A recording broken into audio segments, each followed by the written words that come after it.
It's time to dust off the old high tops and lace them up for another season of Fantasy Focus. To get you started, I've got a group of guys that intrigue me in one way or another. Some sit squarely on my radar as draft targets, while others I'm willing to let pass by. We start at the top where there's a legitimate debate over who should be ranked number one heading into the season. Last year, Russell Westbrook had one of the best statistical seasons of all time, averaging a triple-double, and James Harden wasn't far behind. But now, with the arrivals of Paul George and Carmelo Anthony in Oklahoma City, and Chris Paul in Houston, both Westbrook and Harden will see their fantasy forecast dip just enough to allow Kevin Durant to enter the number one overall debate. After his lowest scoring average since his rookie season, expect KD to enjoy a more comfortable and more productive year two in Golden State.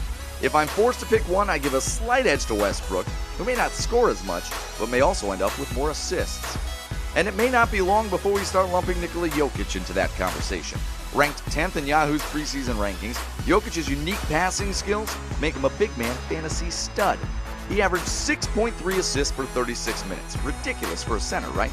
Well, I think we'd all agree Steph Curry's shooting is pretty elite too, and Jokic's assist rate was 74% above the league average center, while Steph's made threes per 36 minutes was only 20% higher than the league average point guard. Take that for data. I have a feeling we'll be seeing Mr. Fizdale quite a bit this season on Fantasy Focus. But to sum up, Jokic's passing skills at center are more valuable than Steph's three-point shooting among point guards. And I suspect that this time next year, we'll be talking about Kristaps Porzingis in the same way, a guy on the cusp of superstardom. The newest Celtics stars, Kyrie Irving and Gordon Hayward, will take on new roles in Beantown. Being out from under LeBron James' shadow should unleash a new level in Kyrie's game. But Hayward goes from being the top option in Utah to deferring to Irving. I see Kyrie's fantasy game taking a step up, while I would expect status quo from Hayward.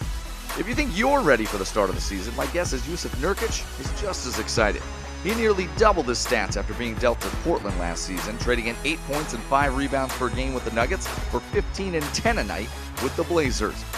Paul Millsap will do for the Nuggets what, well, Paul Millsap did for the Atlanta Hawks. A legend of none, but productive in all stat categories, Millsap is one of those boring but wise picks in the third round. He could return to top 25 status by season's end. Need some scorers late in your draft? Look no further than Dennis Schroeder of Atlanta, D'Angelo Russell of Brooklyn, and Rodney Hood in Utah because, well, somebody's got to score for those teams, right? This year's draft class, among the deepest in recent memory, but who will stand out on the court this season? Both Lonzo Ball and Dennis Smith Jr. are being given the keys to the car from day one, while Jason Tatum will have to earn his minutes on a Boston team with championship aspirations. A sleeper? Atlanta's John Collins, the rookie from Wake Forest, averaged 15 and 9 in Vegas this summer.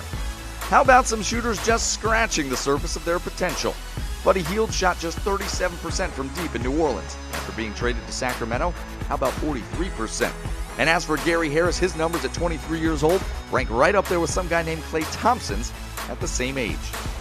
Injured guys often get left in the dust in fantasy drafts. Isaiah Thomas, an MVP candidate last season, may not step on the floor until the calendar turns to 2018.